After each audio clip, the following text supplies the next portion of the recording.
Okay, so I did the biggest questions for the East, a week ago, whatever it was. As for the order, I'll just bounce back and forth between the top and bottom of the standings last year. To be honest, I have a few questions with the Suns. So, of course, there's always DeAndre Ayton's place in the offense and what is the perfect balance between Chris Paul running his pick and rolls and, going at opposing big guys and then getting the switch, dancing and hitting them with a 15-footer, that whole thing. A lot of similar things with Booker, of course, versus just looking for Ayton more in the post, and that mainly comes out in the playoffs. I think a little bit more, especially when they're facing a smaller team. You could also think about Dario Saric's return, and are they going to have him and DeAndre Ayton play together at all at any time? I mean, of course, so many teams are embracing two bigs again. Saric, of course, gives them a little more juice as a pick and pop guy, and he's a good passer and all that. Of course, Chris Paul's health is always going to be a thing. We saw him get worn down against the Mavericks in the postseason. I guess another thing could be, will the Suns find a way to make a move for another piece on offense? Somebody who can initiate some things. And when you look at the salaries, I mean, Jay Crowder's $10 million on an expiring is certainly a movable deal. But Jay Crowder also is important for this team. So we'll see. I mean, Phoenix has all of their draft picks moving forward. They also have a couple of smaller deals, which could get you maybe into like the $15-16 million range to trade for somebody. As for the KD stuff, I mean, the best offer Phoenix can put together is McHale, Cam Johnson's salary, and 5 firsts, which, if I'm the Nets, that's not enough for KD, even if I like McHale and Cam a lot. There's also the question of just what's the vibe going to be after the Game 7 meltdown and the stuff with Ayton and his free agency and all that. We'll see. But they're still going to be really, really good. Next, we go to the Rockets. I feel like I'm just going to rehash what I said in that one Summer League video. Jabari's place in the offense. I mean, it's going to be the Jalen Green show, and it should be. You're going to get your Şengün post-ups. He's, of course, a very good passer, and Jabari can benefit off of those. Kevin Porter Jr. as your point guard. I would say it's a bit in a let's see this for another year state right now. I mean, KPJ, he's got the handle to beat guys off the bounce, no doubt, and he can have his games where he goes off, but in terms of the possession-to-possession steadiness that you would really want out of a point guard, that's the stuff that Kevin Porter Jr.'s got to develop, and I think Jabari Smith can really benefit off of those things because, of course, he's not a guy who's just going to, give me the ball, let me just cook, basically, Jabari, right? Also, of course, the obvious of Jabari setting screens and him getting screens off ball and moving constantly and all that nice stuff. Now we go to the Grizzlies. I think it's everything Jaren Jackson. So he did have his best defensive season this previous year, and I think we've got to acknowledge that before we start thinking about other things. With that being said, the fouls did still creep up at times. And then there is his offense. His three-point shooting was quite a bit worse this previous season than it was in his second year, where he shot basically 40% on 6.5 attempts a game, even with his release, which can be a little awkward sometimes. We've seen him be an awesome shooter, so that's number one. Next is everything within the three-point line. I think when they lost to the Warriors, I said something like, Jaren, his offense, sometimes he'll take his guy off the dribble and he'll bust out this really nice sort of spin move where he gets his guy leaning a little bit too much and he has a really nice looking layup or a dunk or whatever, or he'll draw a foul. But then there's other times where maybe his defender beats him to the spot and then it's just kind of this lumbering mess of two dudes running into each other, and then maybe Jaren passes it back out or he puts up a kind of awkward looking hook shot. I just think there's another level to get to with post-game, ball handling, general shiftiness and all that. For OKC, I'm going to go with Josh Giddey's scoring. We love the playmaking, we love the rebounding, we love the weird Josh Giddey assists that only he can get, where he'll get an offensive rebound and then no look it to the whoever is standing underneath the basket or in the corner. He'll do crazy stuff. With that said, the shooting and the finishing are what they are. In his exit interview, he acknowledged both of those things. He's got to get stronger, he's got to get better with his jump shot. OKC hired Chip England as the new shooting coach. He spent 17 years with the Spurs. People credit him a lot for what happened with Kawhi and Tony Parker.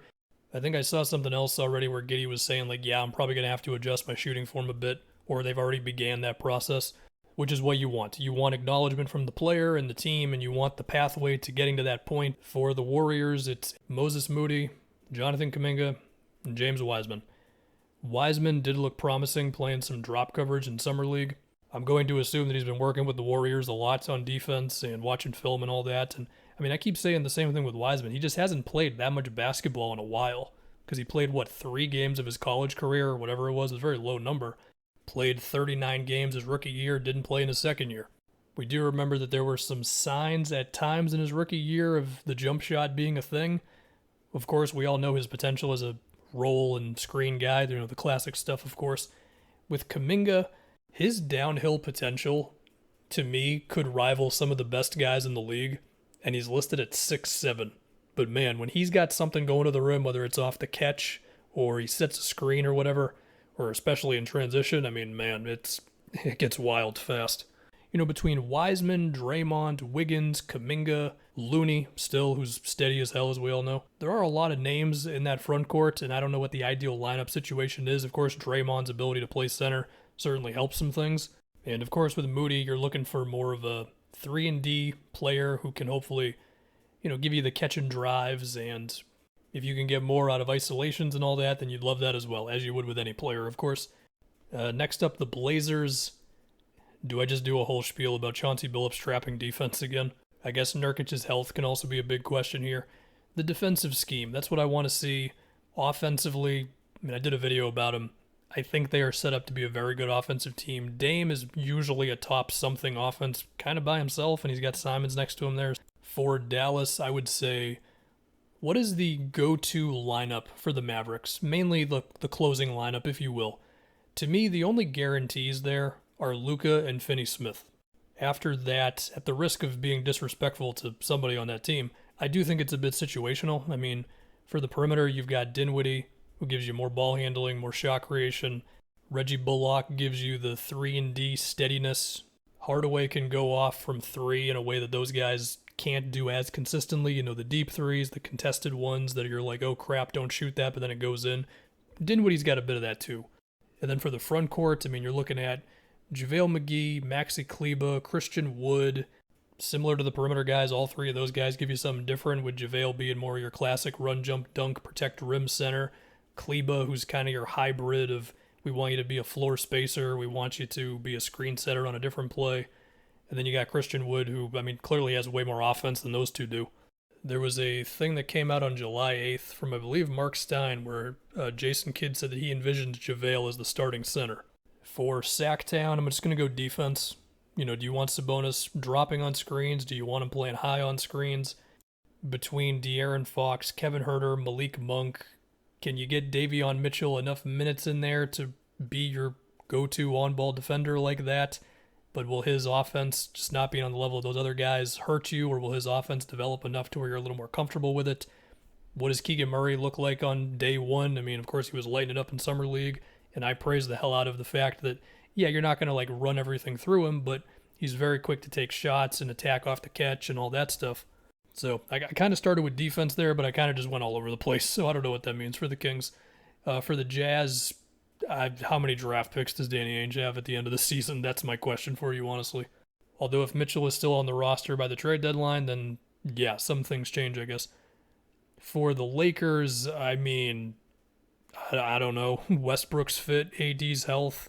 Will they trade the picks? Damian Jones being hopefully JaVale McGee from the championship season. How many passive-aggressive tweets, if any, will LeBron have? Will THT be better from 3? Will Thomas Bryant become a stretch big for them that opens up a new level of their offense? Will Lonnie Walker be more consistent, just kind of in general? Now we go to Denver. So MPJ's health is, that's the go-to, and it's very fair. My question is more so, how good will the lineup of Jokic, Murray, Gordon, KCP, and Bruce Brown be? Because I'm assuming we're going to see it. Maybe we won't. And of course, MPJ is going to start. But the reason I ask this, number one, because of the potential of MPJ's back not being able to make it through the season, but also, while I do think that MPJ has a lot of potential as a help defender, he's not there right now. And sure, you lose size if you go from him and then to Bruce Brown, who I assume would be the swap, because I think KCP is going to start, right? But I feel like Bruce Brown is an on-ball defender, KCP on the wing, Gordon also on the wing as a help guy or whatever. I think that's really damn awesome defensively around Jokic and Murray. And I do think there's a chance, or a very decent chance in the playoffs, where Michael Malone's going to have to be like, do I have to pull MPJ for the sake of defense right now? Offensively, we're going to take a hit, but we still have Jokic and Murray, so that should be enough to get us through it. On top of, Bruce Brown, his screen setting, Gordon, his cutting and screen setting, and KCP can make an open three.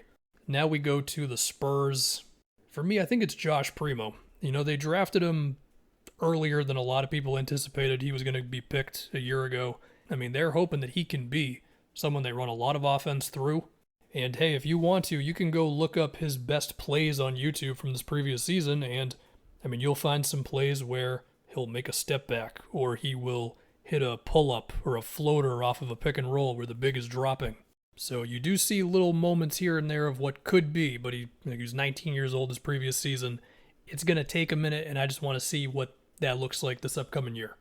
For the T-Wolves, of course, it's just got to be Gobert everything. His relationship with D'Lo and Edwards when it comes to screens, because, of course, Edwards, he just wants to dunk on everybody.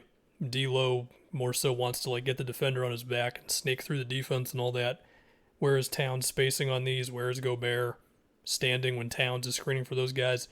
And then defensively, I guess what I'm thinking is when Towns is involved in screen actions, is he still going to play super high up as he was before? And the idea now is that Gobert is just waiting on the back line. Next up, the Clippers.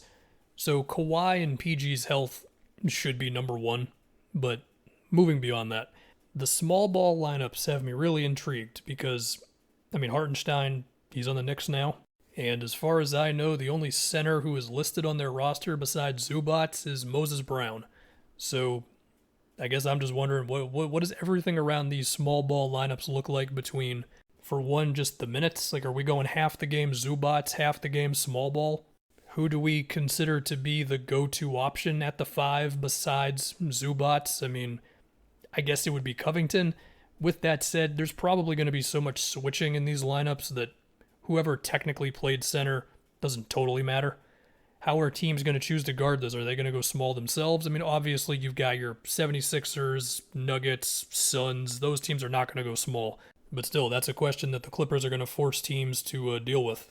They could always add another big guy, but when you look at these wings, man, Norm Powell defensively wasn't as good with the Blazers, but also they were asking him to guard bigger guys. You imagine he would be guarding smaller guys on this team.